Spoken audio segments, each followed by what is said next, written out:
Oui, shalom, shalom à tout le monde.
Shalom, shalom à tous les amis de Frère Blaise Nzinga sur notre page Facebook et à tous les amis de Frère Blaise Nzinga sur notre page YouTube. Vraiment, shalom, la bienvenue sur le site à vos amis. Nous allons nous soutenir Frère Blaise Nzinga, nous allons nous soutenir Frère Blaise Nzinga. Vraiment, les lots, nous avons des questions belle, nous avons des na Facebook, bandeko batuni ngai na WhatsApp, bandeko batuni ngai ba question ya kobenga ya kokoma. Vraiment, ngaki na répondre yango lelo mpona bandeko nyonso tu oyo baza mosika mpe oyo peut-être balukaka ndenge kotuna bamonaka ndenge kotuna te. Yango na ngai na répondre ba question wana lelo tokozwa mosusu mwa 10 minutes 15 minutes mpona komeka korépondre mwa bandeko moke. Vraiment merci na baoyo nyonso kozolanda, baoyo nyonso kopartage. Merci Nabino Pe na mois de avril, le 24 avril les anniversaire nanga bandeko bokotinda ba vidéo et kozala bien na poster yango na ba page nanga surtout boko souhaiter ngai joyeux anniversaire le 24 avril et kozala bien vraiment na ko sepela makasi. Et makola pambola bino na yebi ki na ba question belé batu batunaki ngai vraiment na komaki yango pona meka ko répondre moko eza ba question ebele. Ndeko mosusu atunaki ngai nanu liboso atunaki ngai Frère Blaise Nzinga obanda koyemba wapi mpe banda kosambela na église nini oza na ville nini. Donc vraiment nakobanda na korépondre ndeko na question atunaki ngai. Frère Blaise Nzinga abandaki koyemba azali nanu mwana moke depuis na âge ya 8 ans. Nazalaki déjà koyemba même na classe wana na école primaire. Surtout bimi classe boy nazoyemba na bandal bato bayebi wenza mola ma classe boy bana mike mo bambunda wana ba chambrière to ande ko beta déjà ba musique na ba uniforme tozoyemba après classe bato ba bamba bino pe bambongo na wenze ndenge ezala kaka après classe. Mais yayi ko sala pe kaka na kibomwana mama zo mangana ba église ti na ki kokota na église pe pako nzambe malamu nzambe malamu na yembi na chorale na paroisse ya Ngiringiri 4. Nayebi ke bana ya Ngiringiri 4 baolanda nga ba diacre JP, ba cordon Didier, ba cordon Charles, ba DG na ngai Bison Muteba, ba DG Jeff. Tozalaki vraiment wana ebele ba frère na nga baza ebele toyembi na bango na chorale. Mosusu baza na bangola bamosusu bavoyage partout. Biso nga lelo naza awa na surtout en Afrique du Sud, précisément à Cape Town. Vraiment na yembi na chorale fait par contre nzambe malamu temps ebele. Puis na baptême nanga nayebaka le 7 février 1997 nde nazwa baptême nanga na église fait par contre nzambe malamu. Mais na kokola tozalaki bana mike ozokola ozoyemba ti toyei kokola tozoyemba kaka toyei kozwa baptême. Mais na jeunesse kaka ndenge ezalaka na ba âge wana option studio ba puberté wana ezalaki ozoyemba no mpe na chorale mo mpo obeta miziki ya mokili. La musique à mokili donc nous va kena zaki na orchestre na ngamo pe mon atiki na beno ko yema na chorale na ye na sali pa orchestre na ngamo bona lupango pa na biso na zobeta na ba musique na ngai ba ndeko na nga ba camarade na nga ona so bola na nga ba ebi na lupango na biso. Donc orchestre nangi ezalaki wana étoile de son,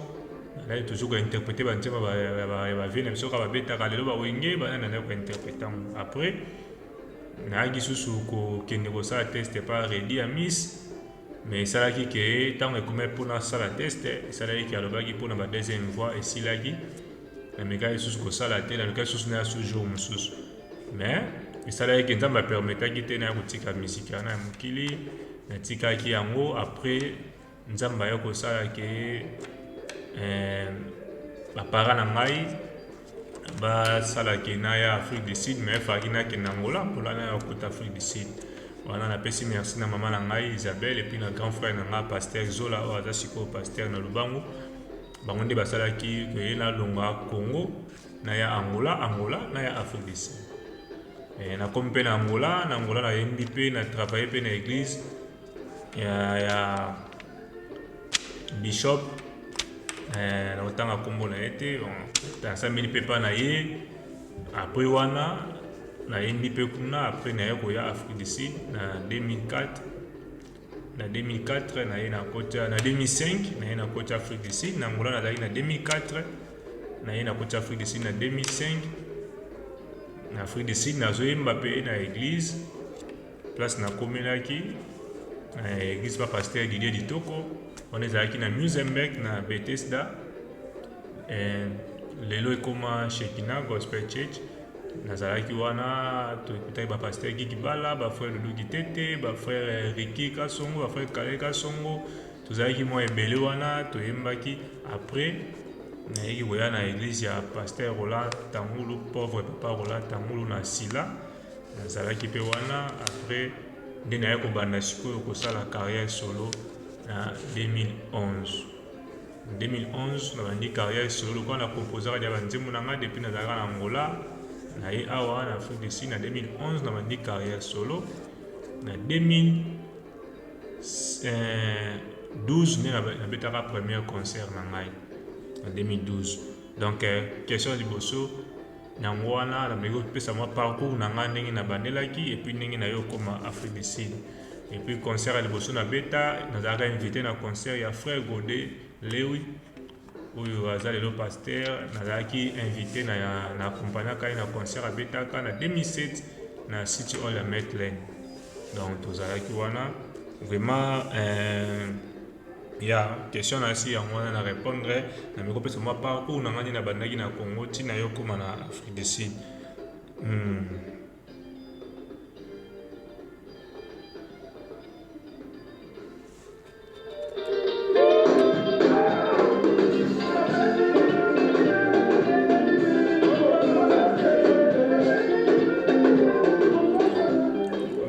Toye na question mosusu ndeko moko atuninga na otanga ba question ebe bato batunaki. Ndeko mosusu atuninga so frère Blaise Nzinga abala to abala te, abota to abota te. Na frère Blaise Nzinga abali te, mais frère Blaise Nzinga aza na bana na ngai oyo déjà bakoli mwana na ngai liboso aza déjà na 23 ans ok 24 ans. Donc naza déjà na bana, mais je suis libre, donc je suis célibataire pour le moment, je suis seul. Donc mais naza na bana na ngai oyo déjà bakoli déjà ya na bango liboso yo naza na 23 ans. Donc bana bazali wana. Question ya ndeko moko atunaki na Facebook akomela inga atunaki question wana ya question mosusu ndeko mosusu atunaki ngai soki na sombaka banzembo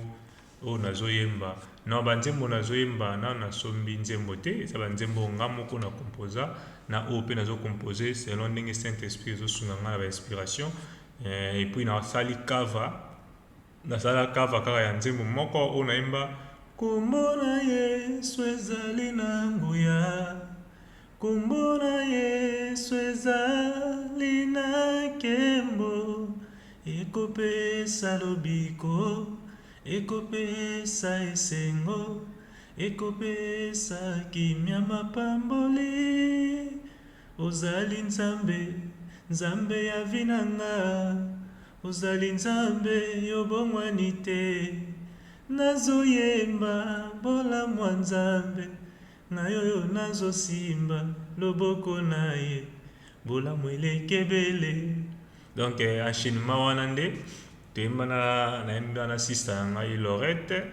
ya nayembisaki se ya Lorette toyembi na ye tosalaki featuring ya adoration wana ezalaki cover na kotisi mpe na ba inspiration na nga moko na kati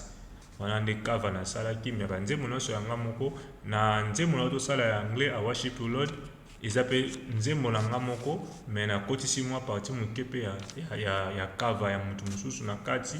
me baparole ya nzembo ide ya nzembo image ya nzembo eza yanga donc cœur kaka ya nzembo wana. Oh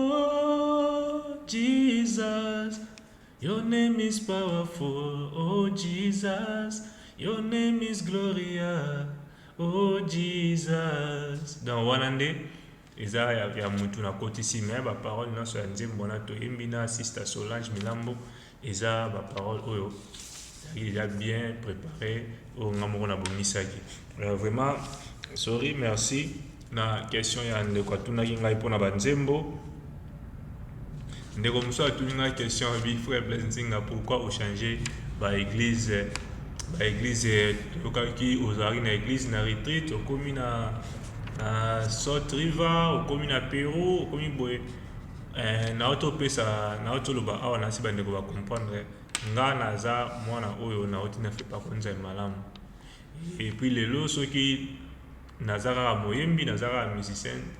nzambe asalaki nazala kaka musicien soki nazongi Congo église oyo bakoyamba nga makasi oyo eza ndako na nga eza fepako nzambe malamu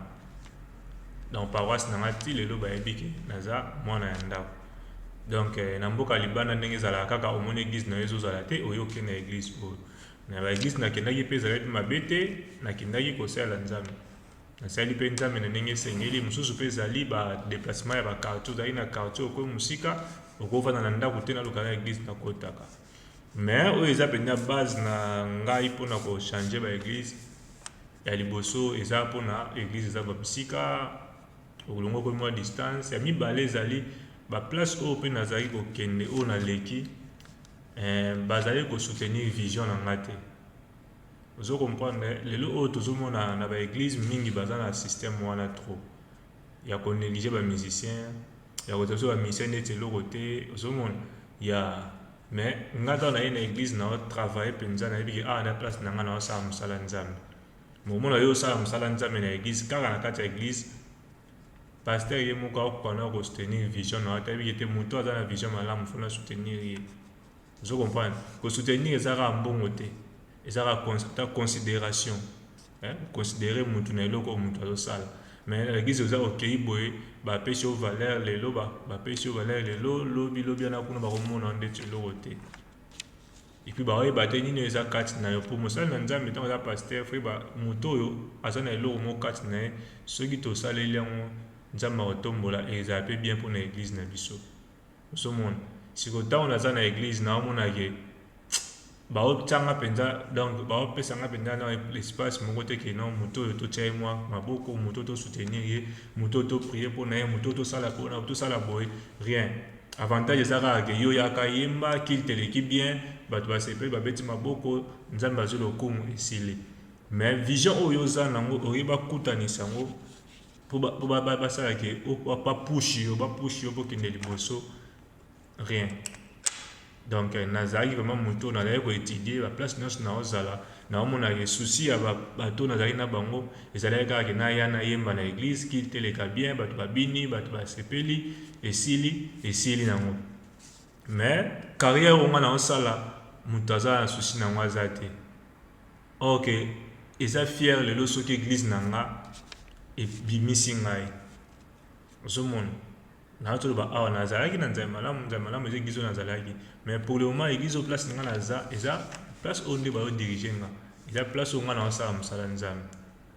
ozomona lelo oyo soki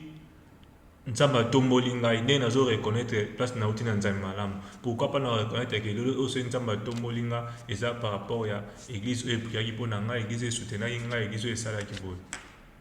yango azomona lelo oyo esalaki ke naotala place nazali namoniki te awa carrière nanga ekende liboso te parce que naza mission oyo nasala carrière solo mais na respectaka ba norme ya église, na respectaka église so bopesi nga engagement na osala yango bien. Mais ntango na osala yango mpe bien namona mpe ke bato mpe na osala bien tosala mosala biso nyonso ya nzambe bayeba mpe ke vision moto aza nango eza mpe eloko mwa malamu mpo tosoutenir ye, namona yango te. Yango nomona ina bandaki kosala bongo mais lelo place nazali na comprendre sikoyo moto na ndaki koluka azala pembeni na nga to nazala pembeni na ye eza place oyo naza lelo. Donc aza papa moko oyo akomprendaki da vision na nga et puis ntango nakomi pembeni na ye azosoutenir vision na ngai apesi nga mbongo te mais ntango toza kaka tozosolola mwa partage ozosentir ke motu papa aza na susi na ngai, papa aza na posa na ngai abima, papa aza na posa na ngai ozomona. Donc eloko abongo ata église eza nango mokie so tala église ngai atala église bato ebele te tozala 1000 tozala 100 tozala ata tozala so mokie mais ntango tozosaka mosala nzambe bien na ozala wana. Donc naza wana parce que na comprendre ke vision na nga moto a comprendre nango eza motu boye ayebi ke nazoya na église nazoyemba nazorespecte programme ya église mais nasalaka mpe carrière solo. Lokola nasalaka carrière solo ye tanke papa na nga ya molimo oyo azodirige nga il faut asoutenir nga, il faut atia nga maboko nazoba akotia maboko to kosoutenir eza kaka kopesa mbongo te, nazwaka mbongo te nazwaka salaire te ke bapesa nga boye mpona nde naoyemba na église mais considération azoconsidere nga azopesa nga baconseil azoencourage nga na eloko na osala so naza na événement akozosoutenir yango. C'est ça eloko oyo na bandaki koluka nazala moto azocomprendre vision wana mpo so moto akocomprendre oyo nga naza nango vision nga naza nango akopushe nga mpona kee liboso. Nde yango nomoni place naza lelo na ndenge ndeko apozele nga question wana. Vraiment merci, nazala mpe na esengo mingi mpo biso ndeko mosusu aloba oyo otangi komba pasteur te naza mpa apôtre Kandolo toza wana na Salt River na Powerful Word Ministry toza wana place Faibles Ndinga asambelaka. Vraiment nasepelaka mingi na papa na biso pasteur Mystère Malanji ya ACK aza papa oyo asalaka pena na souci wana ya kopush bamusicien ya kosoutenir bamusicien ya kolinga ete bamusicien bakende liboso. Vraiment papa na biso Mystère nzambe apambola yo. Donc nga asambela na ACK te mais soki naza na ACK bayambaka nga bien. Pourquoi? Parce que papa ayebi oyo eza kati ya babiso ba oyo ya ba oyo nyonso baosala na nzambe na nzela ya miziki yango bauta komona dernièrement nazoyema te ya moko ateyaki natiaki yango mpe na TikTok na ngai parce que aza papa moko malamu papa moko aza mpona kaka bana ya ndako te mais mpona ayambaka bana nyonso to biso nyonso to ayambaka biso. Donc papa ya bongo soki kozala bango ebele na baeglise bamisien lelo oyo tokozala ebele oyo tokobima parce que biso toza bana na bino nde fo bosoutenir biso mpo biso tokee liboso. Mais ntango bino toza na église bosoutenir biso te botala biso kaka toyembi tosimbi nzela tokei. Donc tozalaka bamisien ya église te to bamisien ya église kaka te to bamisien ya partout parce que tozoyemba eza message mo bato opesa bakoka invite nga na église moko pa pasteur moko nakei eya te ke so nakeyemba na église wana nakomosambela kuna non eza mosala nga na osala ane kaka pasteur so bapesi ya invitation na séminaire moko ake te nde mo biso bapesa so invitation tokeyemba. Donc so nakeyemba na so invitation ndeti na invitation ya ndeko na nga docteur Adair Mungalo a invité nga na kobeta na célébration park na ye le 28 avril awa nake na beti eza invitation na 6 naza na église na nga na priaka naza na invitation ya frère na ngai Sylva Taye aza na concert le 26 mai nake na beti nazongi na ye navandi na ndako na nga. Donc eza te so nake na beti ndenge obaki na tikani na église wana te ezaka mosala nzambe toki tosali tozongi. Donc eloko wana soki ka bapaster baocomprendre nango mpa na biso bamusicien omonake tokokende liboso mpe mosala ya musike oyo tozosala ekozala malamu makasi. Vraiment nzambe apambola yo na question na yo ndenge na baki tokozwa mwa minute ebele parce que fona explike mo makambo ebele lelo na baquestion bato ebele baotuna bato ebele baoyimayima mingi mpona makambo ya musike fo tomekana koexplike bandeko ozwa temps mpenza ya kozwa baréponse ya baquestion oyo bandeko batunaki nga oyo nakomaki. Vraiment en attendant tozoluka toyoka susu mwa instrumental ya nzembo oyo ezoya sika moto na nzambe balobi ezoya déjà bientôt tokozwa yango ensemble na équipe mobimba ya lisanga oyo tozoprépare yango bokoyoka yango ezoya kala te moto na nzambe ya frère Blaise Nzinga merci na Dea Chakas, merci na papa Marco, merci na papa Abraham, merci na papa Nabiso Musée, merci na Musée, donc bien na Tobeta Drum, merci na président Franck, merci na bandeko nyonso tout oyo tozo préparer journée wana ya célébration live oyo ya bikelekele. Merci na bino nyonso tout, vraiment nzamba pa mola bino boze bele mwana tanga bakombo ya tena tanga bakombo ba instrumentiste na président Franck. Merci na papa Ochangesaka mokonza bilili, merci na Billy Bengi Bimedia studio munene na kati ya Cape Town. Vraiment merci, vraiment tozo lo banan to répondre na ba question to kopesa bino ba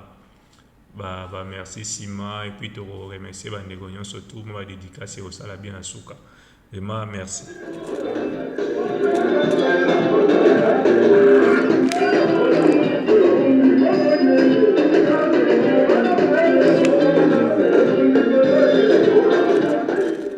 Question moko ndeko tuninga ya lobi nanga ba concert obeta ba concert ebele awa na Cape Town tomoni et puis banzembo zo bimisa tozo kayango. Bon, toyebi te bénéfice na eza nini na ba misalo do sala la musique. Est-ce que zo bénéficier nango na ba concert na banzembo zo bimisa kota studio sala clip au bêta concert au foot à musicien combien oui bon non. Ok, c'est bon. Pour le moment na roki koloba ke nazo zoapi moi quelque chose na musique, mais na ndenge na le singalité parce que ngamo na bimisa ngamo pe na ozo. Donc ça veut dire na roko bimisa 2000 mais na récupéré 1500. Donc on appelle de 1500 on a bimisa qui peut-être dans l'organisation mon boy. Tout on appelle ça bimisa qui 1500 na zone spéciale 1500. Essentiel na pesi message batu bayoki batu bazotala batu bazomona nzambe ayebi ninga sala makambo na ye un jour ninga ofongola porte nga na yebite tozosala yango eza mpona lokumu na nzambe ya mibale mpona kopesa motu posa aya kosoutenir yo parce que nzambe aotindaka motu moko akoya kosoutenir yo mbongo euta likolo te siko fo kosala eloko epesa motu mpe posa wana ya kopusa na pembeni na yo asoutenir yo yango wana lokola toza na baproducteur te baproducteur bamonanaka soutenir ezalaka kala avant ayika aye moko boye ayoluka moto aproducteur atala mosala oyo ezosala epesi eposa ye ayosoutenir yo yango wana omoni tobimisaka bambongo na biso moko misi mbongo na nga moko na tie soki nzambe asungi na bénéficie soki mpe nzambe asungi ke nabimisaki 1000 reine kaka ezongi mais concert ebetami bato bakoti mbongo nabimisaki yango kaka ezongi par rapport à badepense nasalaki yaka nasali mosala nanga malamu donc eza kaka ke nabimisi mbongo nazongisi mbongo nanga donc mais lokumu ezongi epai ya nkolo donc bénéfice nzambe kaka moto ayebi ndenge nini akozongiselaka biso ata lelo tata lobi mais sanse biso tozosala mosala tozopesa message bato bayoka mateya na nzela ya loyembo yango wana tozosala baclip tozobunda nzambe azosunga mpe malembe makambo ezokende nango bien basouvenir mpe ya malamu eza na musique oyo mpe kuta eza kuta nabeti concert te na sepeni te mokutayaka na motu boye apesi yo na concert nabetaki awa na Peru awa eza na moto asomba mpe biye na ye na concert mais na suka ya concert aye akabeli nga quelque chose donc nzambe apambola esika azali mwana ntango akomona eza te na suka ya concert aye apesi nga quelque chose masombaki biye na ye mais na suka ntango abima na apesi ye mbote apesi nga mwa quelque chose donc eza nini ya kosoutenir nga ozomona donc ezaki nzambe atouche motema na ndenge mpe kaka nzambe atouche motema ya motu moko un jour akoya atie mpe makoki na ye tosali mosala ya bien koleka oyo tozosala parce que oyo tozosala nani tosali ya bien te parce que makoki eza te mais tozosala kaka ke tosala totalisa ke mosala ezali malembe tookende mais ntango nzambe akotinda motu atie mbongo na ya nje tomona susu mosala ekomatisa par rapport ya oyo tozosala lelo parce que nga peut-être nakoki kota studio na futi mbongo moko mpona kaka tosala na travail moko mais or que soki sponsor amonani to producteur amonani tokosala travail wana awa baingénieur basilisi totindango mpe na poto mpe bakomisi yango na ndenge mosusu na qualité mosusu nyonso wana esenga bambongo. Donc nasi bande wa musique ba comprendre lo nini na ina loba. Ya vraiment question mosusu ndeko mosusu atuni ya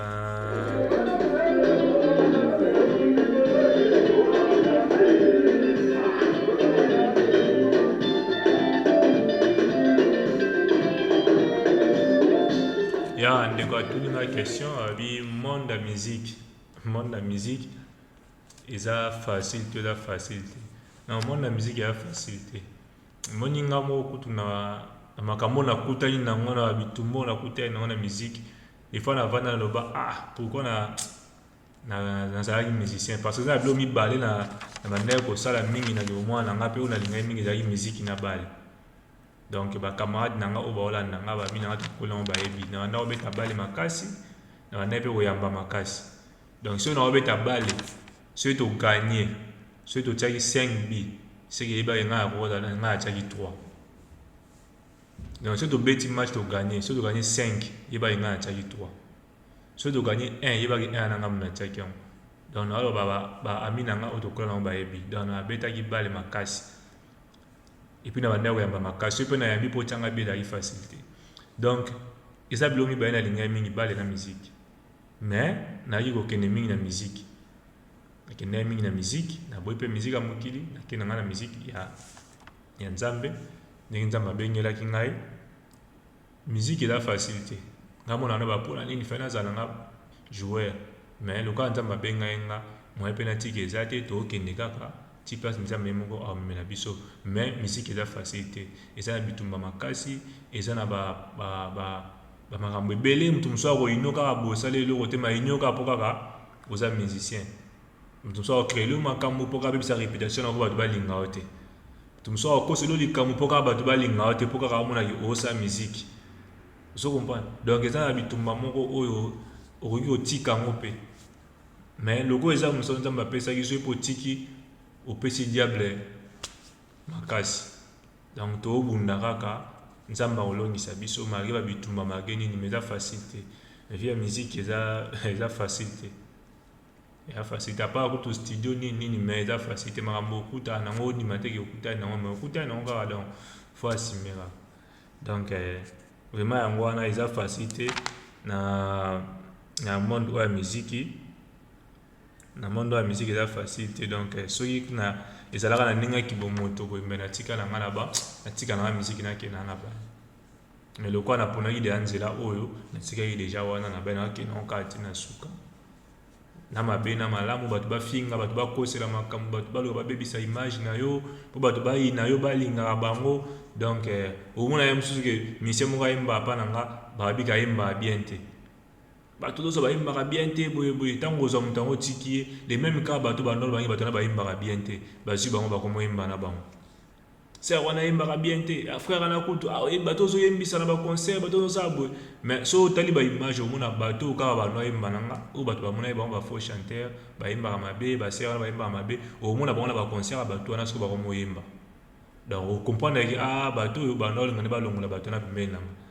mais lokola nzambe azalaka nzambe aosalaka makambo na ndenge na ye.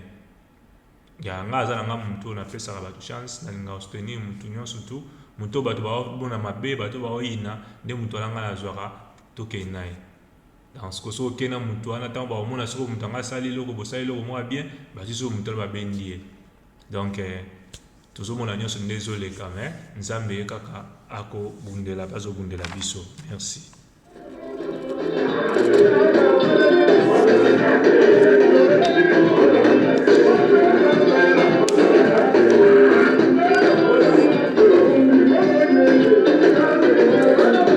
Merci ndeko mosusu atuninga awa mpona théâtre bapona théâtre na okende mingi te mpona théâtre atuninga mpona théâtre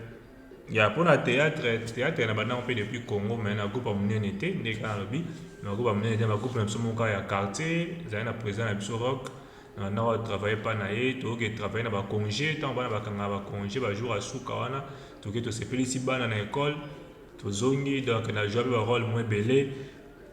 ya ntango na ye Afrique du Sud mpe na yo kobanda ntango kaka na bandi carrière solo ya musique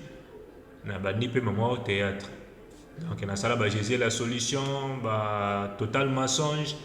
donc nasala yango mpe na baartiste mosusu Solange autaka Congo ayaka asala théâtre ya bapetite à quartier, so otali pièce ya bapetite à quartier omona Solange mais aga azonga Congo ayaka mpe awa totournaka na ye pièce moko awa Jésus la solution ezalaka pièce na ngai kaka na kati ya groupe na ngai Shilo, et puis toyosala total mensonge mpe kaka idée mpe kaka ya ngai pièce na nga nde toye kosala Jésus la toyosala mokili compliqué, tosali bacamarade andoki, tosali bapièce ebele nasali déjà oyo eza ya idée na nga moko, eza na page na ngai so okuti na chaîne na ngai Shilo Cinéma Gospel TV omona batéâtre nyonso eza na kati ya vraiment na bato baencourageaka nga mpenza na mosala nazosala ya théâtre. Toza na Mama Top, président Mama Top wato vraiment a soutenir ngai mpe azokontinue kosoutenir nga makasi nasi bomona bavideo alobaki aza na ngai toujours akosoutenir biso Mama Top wato. Vraiment merci siko ozali na mama na biso Dada wato international mwana Mama Top, vraiment merci na président José de Londres, président José de Londres mpe oyo aosoutenir ngai mpe na côté musique et puis côté théâtre nasi bomonaka asala nga bapromotion alobaka mpo na ngai. Vraiment merci président José de Londres, nga mpe naza moko ya membre ya fondation ya président José de Londres oyo babengi les tigres et les tigresses, naza membre na kati ya groupe wana. Donc bana les tigres et les tigresses nyonso esika bozali napesi bino bambote boza vraiment ebele moyen atanga bakombo eza te. Donc naza membre ya fondation oyo eza groupe les tigres et les tigresses ya président José de Londres, naza na kati wana. Vraiment merci na ndeko na nga mpe kwikwi mpe azali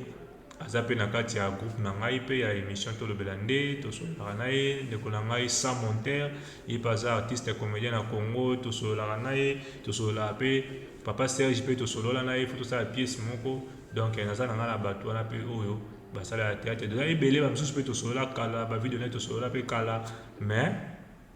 tozoprepareka elo mosusu tokosala susu na bandeko nyonso tu ya Congo wana oyo totangi bakombo Papa Vie de Loin, Paraloi, Papa Serge, Modero, bango tout tokosala pièce moko oyo eresepesa bana tout ya Afrique du Sud. Donc Mama Top tout bakosala elo moko tokosala ya bien kala te après album Golgotha. Ya mpona bamusicien na moni mpona bamusicien oui na relation na bamusicien, mais kosolola mpenza kosolola comme tel te moto tosolola mpenza mwa mingi oyo ke toza na numéro tosololaka eza Pasteur oyo tobengi Papa Blaise Maka oyo tobengi orphelin ya Pamba.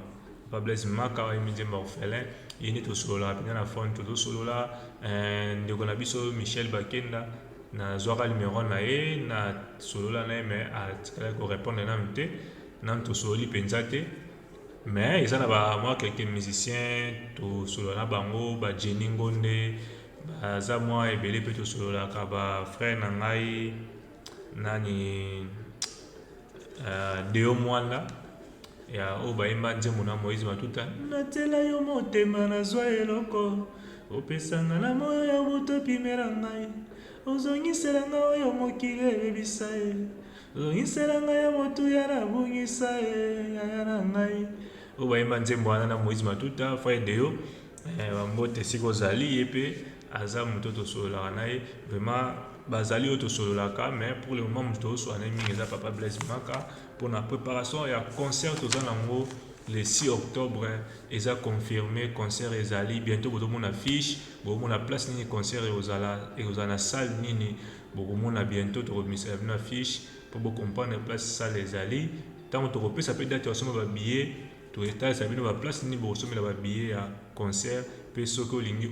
osomba le même jour ya concert okosomba partout ozali oza na poto oza wapi olingi oya concert ya le 6 octobre oyo tokozala na Papa Blaise Maka tokotiela bino baplace ya kosomba babillet bisika nyonso kozali. Vraiment ekozala événement moko ya kitoko mpona lokumu na Nzambe mpe monene. Frère Blaise Nzinga babengaka ye mokili compliqué papa honorable na kati ya Cape Town, et puis na papa na biso Pasteur Blaise Maka orphelin ya Pamba balobi ekozala featuring moko ya kitoko na groupe Shilo Gospel Music Mobimba. Donc po amoni kalinga sponsoriser biso na concert wana ocontacte Frère Blaise Nzinga, okomeli nga na Facebook, okomeli nga na TikTok, okomeli nga na YouTube. Na kopesa numéro na ngai tokosolola soki olingi osoutenir biso po eza journée moko malamu, olingi osoutenir baorphelin, olingi opesa eloko moko na baorphelin, ocontacte biso toza wana. Donc eza journée moko ya kitoko, tokokumisa nzambe, tokosoutenir baorphelin, eza pena journée moko oyo tokoexplike nini oyo kolekela na journée wana. Mais olingi sponsoriser biso, olingi okota na staff pour la préparation ya concert oyo, contacte kaka ngai, contacte papa Ocho Angesaka, oleki na Bimedia Studio kokuta bango baza wana, osololi na bango bakobenga tokovanda tokosolola po tobongisa journée wana soki olingi soutenir biso. Vraiment merci na bandeko nyonso oyo bazo soutenir biso. Ndeko moko atuni nga depuis 2012 ti lelo tokomi koshite déjà nde na babaki 30 à 45 minutes totika na 10 minutes. Ndeko moko atuni nga alobi depuis obandi carrière solo ti lelo question ngo eza wapi ya atuni nga ti lelo soki nano nazwa producteur te nauti koloba ngo awa ya peut-être question oyo na suka na tikala kozala na producteur te, mais basponsor ya moko moko obetianga baconcert baza na bango ndeti na kobosana te. Papa Masima Sampu, Papa Masima Sampu na retreat ata moto ya liboso oyo abimisa mbongo na ye abetisanga concert na mboka oyo. Et puis papa na biso Thierry Togwe, papa na biso Thierry Togwe aza pe susu moto oyo abimisa mbongo na ye asponsorizanga pe na concert wana na kokobosana ngo te, bato bana kosoutenir nga kala ti lelo na kokobosana bango te. Papa na ngai grand frère na nga Freddy Mboyo aza na minzo na Angola, ye pe asoutenir ngai mingi na carrière oyo depuis na bandi yango, asoutenir nga nde na otiloba awa eza na mosusu abetinga pe concert te, mais amoni nga pe akabeli nga kaka quelque chose mpona kaka mosala oyo na osala bazali. Donc nzambe azosunga basouvenir pe ya miziki toza nango déjà ki naza pe na eloko moko nasombango na mbongo ya miziki ezali parce que nzambe azosoutenir biso na nzela kaka ya bato oyo azotindi. Vraiment merci ya na question wana oyo tuni ngai producteur nano nazwa te, mais moi basponsor oyo babetianga baconcert bazali. Mais producteur soki amonani eza mpena moto akoti studio atravaille aprépare baclip makambo tutu wana nde nanu azwami te depuis na bandi carrière na 2011-2012 concert ya liboso. Na concert ebetami ebele vraiment moyen na ntango eza te, mais concert nyonso na beti concert oyo ezaki eza na mwa image oyo ki bato bakokomona eza concert na beti na 2016 le 3 décembre 2016 na City Hall ya Salt River, na concert na beti le 24 avril 2023 na Salt River, et puis concert na Beta le 16 octobre 2023 na City Hall ya Pérou. À part wana ba concert musu na beta na l'église eza na ngwe na ba fata na beta vraiment na bosana yoko kopesa merci na pasteur Jano pe ala papa oyo asutena ba musicien makasi oyo azape na kati ya staff ya groupe Shilo Gospel Music. Na bosana yoko kopesa merci na yepe bala ba papa oyo na ba papa mystère o bato ba soutenir ba musicien bato so ozapa na ye ozape mbei na ye azopusa yo. Merci na bango, merci na apporte Kandolo oyo pe azana idée wana azana vision wana ya soutenir pe bana na ye ya ndako oyo baza kosala mosala ya nzambe po ete kende liboso. Papa bongo ba pasteur ba fongola mitema bongo so tozana bango ebele kozala bien na tangi bakombo ya ba oyo nga na yebi ba oyo nazalaki na bango ba oyo navandi na bango ba oyo namoni nde bakosala so mpenza misusu basalaka yango eza mpe malamu na bapasteur mpe bakosala yango ya kopushe bamusicien na bango kosoutenir bamusicien na bango kolongolaka idée ya ke bamusicien balingaka mbongo bamusicien boye non ngai neti mpo na ngai nalobi considération na babetaka likambo sete na likambo ya considération oza na église okosalela nzambe me bakoconsidére yo te baozwaka kaka bongo kaka ayimbaka na ye kaka ok toyimba kaka te tokosala mosala ya nzambe eza évangélisation. Donc ntango moto akoconsidére yo eleki kutu na mbongo eleki na mbongo donc aopesa mpe baconseil aopesa mpe baidée sala boye esa mpe kaka deya soutien eza kaka te paster atanga mbongo papapapapa apesi ngai te mais considération kosoutenir nga conseil yango esalaka ke omonaki no naa na papa moko aza na souci ya mosala na osala nde eloko na bandaka oluka na carrière na nga ntango nakutani na moto aza na ide wana accompagne na vision ngo nde tozotambusa mosala nzambe tovandi calme sikoyo ndenge makambo yango ezalaka. Vraiment merci, tokomi na biso na suka na 5 minutes etikali tokotia nzembo mwa moke na suka oyo ezaka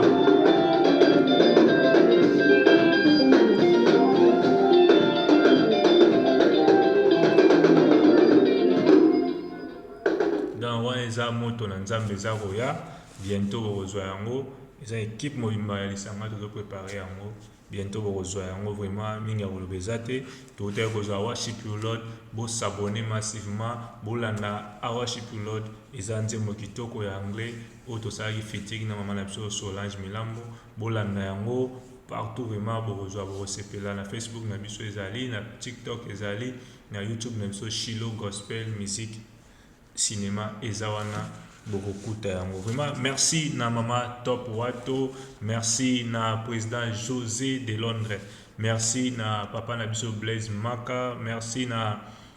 Shiloh Gospel Music, ba mission sur Shiloh Gospel Music, merci na bandeko sur émission Tolo Belande, merci na bandeko surtout ya lisanga tous les missions chrétiens à Cape Town, merci na ba onos tout bozalara toujours together na bandeko surtout ba MB, merci na B Media Studio à Cape Town où sur le kanga photo anniversaire olingo kanga olingo sala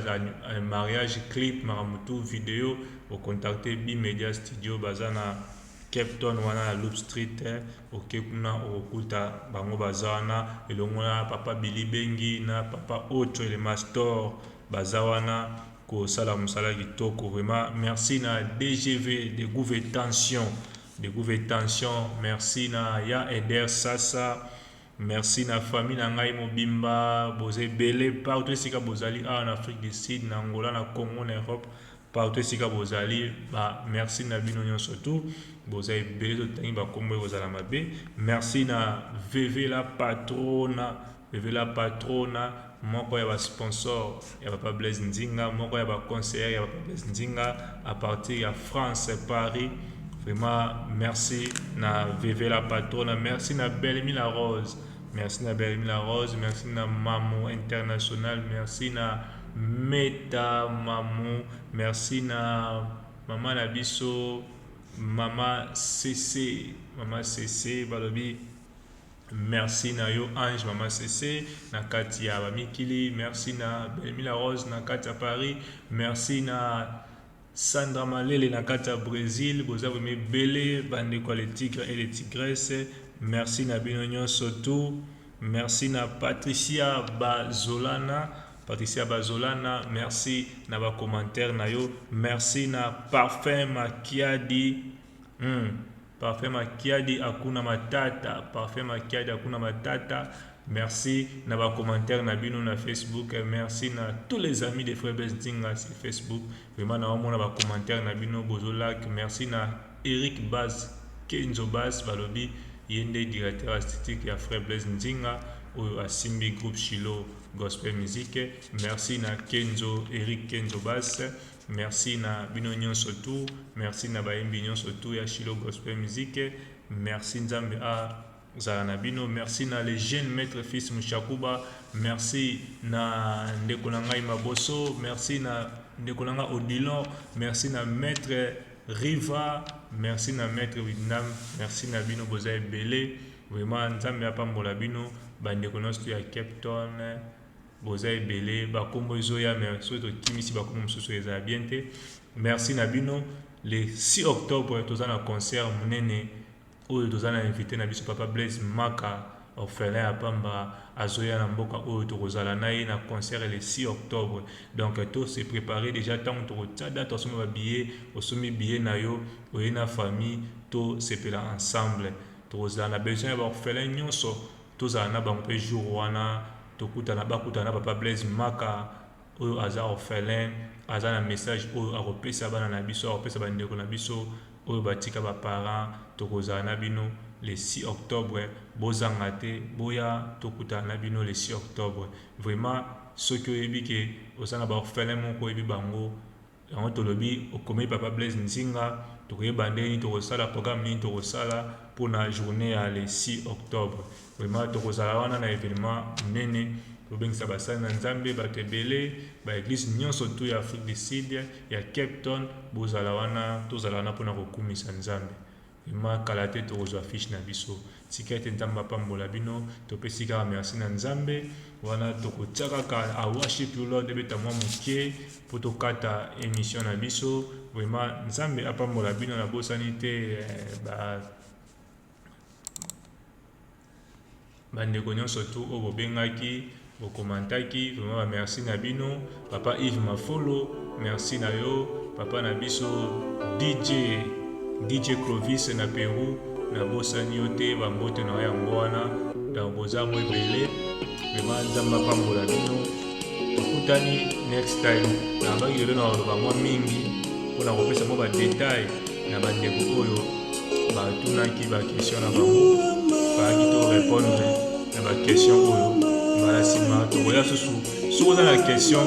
olingi otuna Frère Blaise Nzinga omoni ke okokotuna yango na boye te komelanga kaka na Facebook na ngai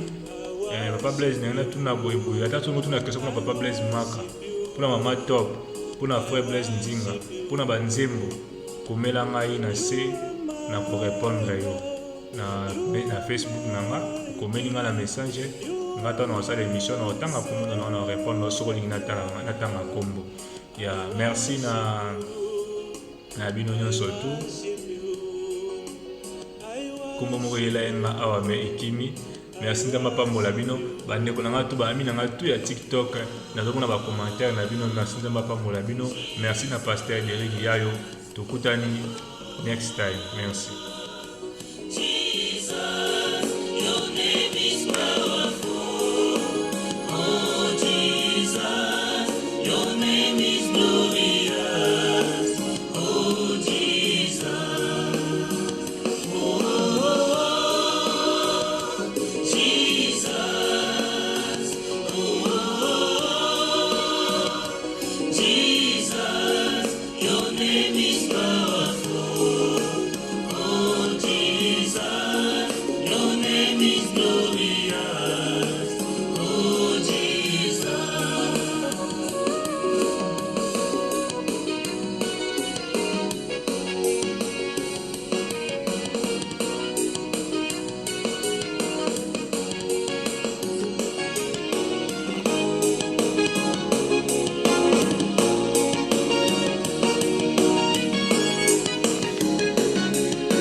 Merci na Donambonda tobosana kopesa Donambonda mbote. Merci na yo vraiment botikala malamu. Et puis papa na biso Blaise ndoi na ngai na Facebook akomaki alobi na nga nzembo wana toyembaki na Sister Lorette faki na tika asala ba vocal pe mwa mingi ya ezali par rapport ya ida nzembo ndenge ezalaki vraiment ayokaki message wana nzembo eza nzembo ndenge esalami ntango bokomi na studio esengaki ezala bongo stritique esengaki ezalela bongo soki un jour sous esenga tosala featuring tokoyeba ndenge nini osala ba vocal ezalaki mwa ebele ya donc c'est ça. Vraiment merci Papa Blaise. Yango to linga bongo ba commentaire na bino ba message na bino bodo koma to va nous répondre dans boye pour bomona ke to zo considérer ba message na bino. Merci Papa Blaise na message na lo bagi pour na ba vocal yanga na frère Blaise na frère na sœur Laurette. Vraiment mbalasima to bomisa ngosusu. Bye bye.